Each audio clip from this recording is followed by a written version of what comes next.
Madami. Kung sakaling Bango. Nasaan yung pinakagulay ng peto? Kasi yun pa yung tokwa. Ano pa? Sarap yun. Skinless. Chef. Nahirapan sila kasi malapit na sila dun sa hagdan na lumaakyat. Naku po. Rapsa. Itong dalawang biktima ng kanilang hininga. Wala namang nasaktan sa dalawang upang manggagawa sa loob ng barko. Inaalam pa ng BFP ang kabuuang dagang pinsala. Internet ang mga labi ni Tita Jo bukas araw ng Miyerkules. Yan ang latest. Sarap niya. Naglalatik ka. Lagyan mo ng kanin yan.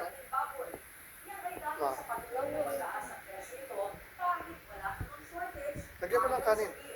Yung ano. Mas buksan mo pa yung apoy. Parang may...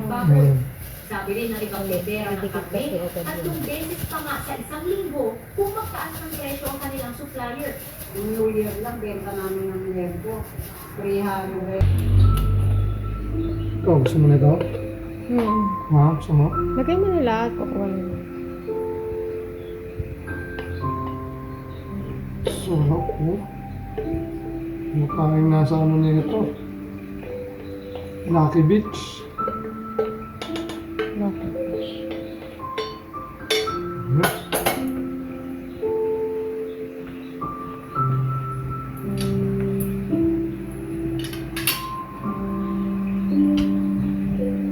Dalawa.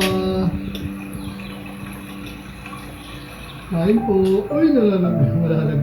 Kain po tayo. Tigdalawa rin kamatis. Okay, tigdalawang kamatis. Naghihirap tayo sa gulay Hindi ka na. Ito mamaya na ako kukuha.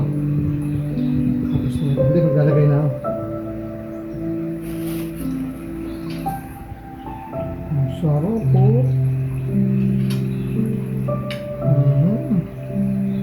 My favorite tokwa. Yuri.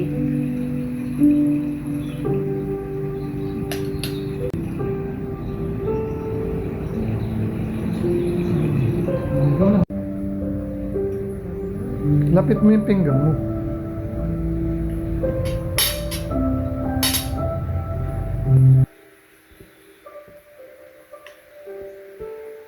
Tama na yan.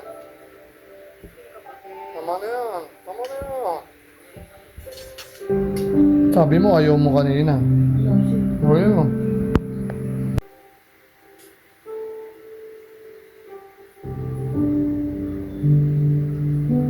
Sarap. Sinigang mo.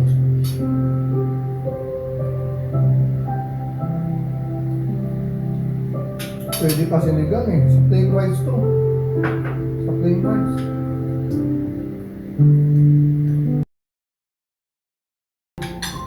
Kain po tayo, kain. Anong oras na? 10:30 na ng gabi, ngayon pa lang kami kumakain.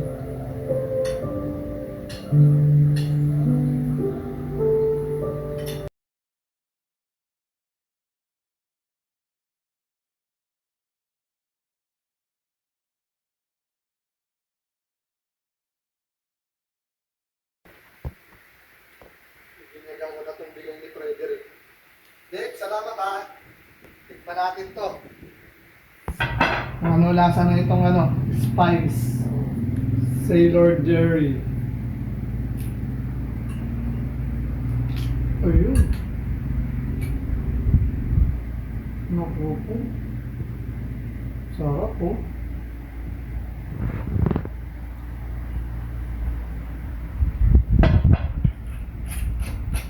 Mamaya malalaman natin lasa nito. So ito Mm. picnic.